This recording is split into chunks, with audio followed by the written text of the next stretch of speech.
মালিক আমাকে 2 দিন ছুটি দেন। কেন? আমি বাবার সাথে দরগায় যাব।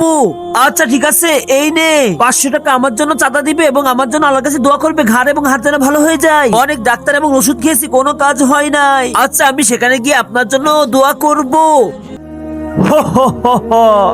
ছি, আরে এটা আমার সাথে কি হলো?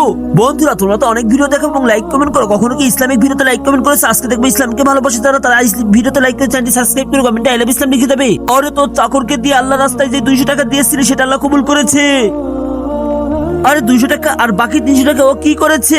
আসুক, ওকে খবর আছে। আরে মালিক আমি চলে এসেছি। আরে মালিক আপনি ঠিক হয়ে গিয়েছেন? হ্যাঁ আমি ঠিক হয়ে গিয়েছি এবং আমার স্বপ্নে আল্লাহর ফেরেশতা এসেছিল, আমাকে বলেছিল যে 200 টাকা আল্লাহর রাস্তায় দান করেছে ওই ফকির। তাহলে আর বাকি 300 টাকা কোথায়? তাহলে শোনেন ওই সেইখানে। আরে আমার ক্ষুধা লেগেছে, আমাকে কিছু খাইতে দাও। তারপরে তাকে আমি হোটেলে নিয়ে যেয়ে পেট ভরে খাবার খাওয়াই।